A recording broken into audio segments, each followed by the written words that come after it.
Highway एक selfie आरपार. Highway या सिनेमाचे जेव्हा टायटल सुरू होतात ना, तिथूनच आपण हायवे वरून भरधाव निघतो इतर असंख्य प्रवाशांसोबत. कारण या टायटल्सलाच दिग्दर्शकांना आपल्याला गाडीत घातलेलं असतं. मराठीमध्ये बऱ्याच काळानंतर इतके सुंदर आणि अर्थपूर्ण टायटल्स बघायला मिळत आहेत. सुरुवातीला असे सांगायला पाहिजे की खऱ्या अर्थानं उमेश आणि गिरीश कुलकर्णी या जोडीनं पारंपरिक चित्रकल्पनांना छेद देत नव्या विचारांचा, नव्या पर्वातला एक अतिशय आधुनिक सिनेमा जन्माला घातलेला आहे. या हायवेवरचा प्रवास आपल्याला विचारात पाडतो. पडद्यावरचा जो एक समृद्ध अनुभव आपण घेतलेला असतो त्याचे वेगवेगळे अर्थ लावायला आपण सुरुवात करतो. प्रेक्षकांच्या विचार प्रक्रियेला चालना देण्याचं हे जे काम आहे ते उमेश गिरीशने अफलातून पद्धतीने आणि कसलाही आव न आणता केलेलं आहे. मुंबई पुणे प्रवासादरम्यान आलेल्या अनुभवांचे उमेशचे तुकडे एकत्र करून त्यावर गिरीशने अख्खा सिनेमा लिहिणं ही सुद्धा एक कमालच आहे. आणि ती कमाल प्रत्यक्ष पडद्यावर अनुभवणं हे एक्सप्रेस हायवेवर टोल देण्या इतकंच अनिवार्य आहे. मारुती आपण 8 वाजेपर्यंत पुण्याला जाणार का? विमानच घ्यायचं होतं ना फिरून.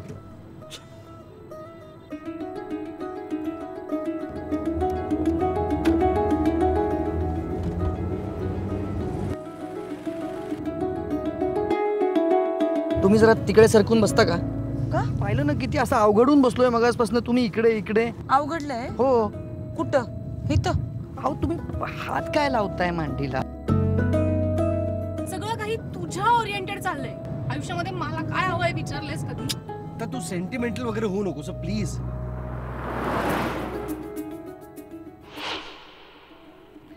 हायवे ही पूर्णपणे आणि खऱ्या अर्थानं रोड मूव्ही आहे.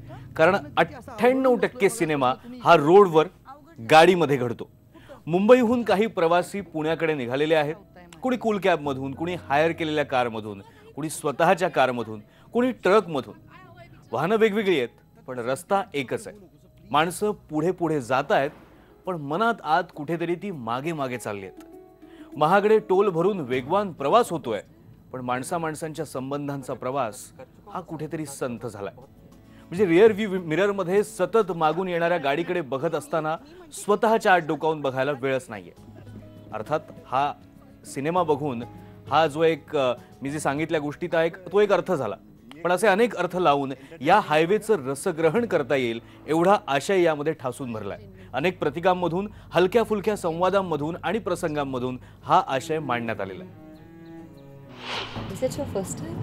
नहीं मैं कर चुका हूँ मसाज तो मैं बहुत तू थांब ना जरा 1 मिनिट. नाही मी म्हणते की जरा शांतपणे धीराने घे.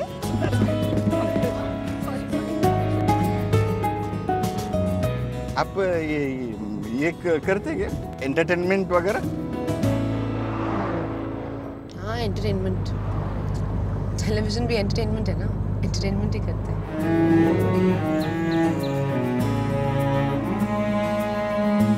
म्हणजे माणसं कितीही बोचरी काटेरी असली ना तरीही माझी म्हटली की आपलीशी होऊन जातात. सगळी माणसं, सगळी आपली माणसं. गाड्यांमध्ये बसून प्रवास करणारे प्रवासी, त्यांच्यामध्ये सुरू असलेले संवाद, हे सगळं टिपण्याचं काम कॅमेरामनने कशा कौशल्याने केलंय हे बघणं हा सुद्धा सुंदर अनुभव आहे. म्हणजे सिनेमा ज्यांच्यासाठी अभ्यासाचा विषय आहे त्यांच्यासाठी, सिनेमा हे ज्यांच्यासाठी मनोरंजनाचं माध्यम आहे त्यांच्यासाठी सुद्धा ही तांत्रिक बाजू समजून घेण्याचा प्रयत्न करणं हाच आनंदाचा भाग आहे. अगदी तसंच साऊंडचंही सांगता येईल. बंद कारमधून जात असताना हायवेवर जेव्हा आपण प्रवास करत असतो तेव्हा जे रहदारीचे आवाज येतात ते तसेच्या तसे टिपणं आणि ते सवयीचे आवाज थिएटरमध्ये बसून आपल्या कानावर पडणं यातली मजा अनुभवायलाच हवी. लेखन, दिग्दर्शन, एडिटिंग, साऊंड, कॅमेरा या सगळ्यावर कळस चढवलाय तो कलाकारांनी. यामध्ये भूमिकेची लांबी किती हा निकषच नाहीये. मुंबई पुणे प्रवासामध्ये जेवढा वेळ वाटायला आलाय त्याचं या कलाकारांनी सोनं केलंय. सतीश आळेकर असतील, नागराज मंजुळे असेल, हुमा कुरेशी, टिस्का चोप्रा, रेणुका शहाणे, विद्याधर जोशी, गिरीश कुलकर्णी, किशोर कदम, सुनील बर्वे सगळेजण नव्या दमानं प्रवासाला उतरल्यासारखे. मागचं सगळं मागे ठेवून त्यांनी केलेलं हे जे काम आहे ना त्यांच्या करिअरमधलं सर्वोत्कृष्ट काम ठरलंय. हायवेचं म्युझिकही असंच वेगळ्या वळणाचं, दीर्घकाळ कानात रेंगाळणारं, अगदी सिनेमासारखं.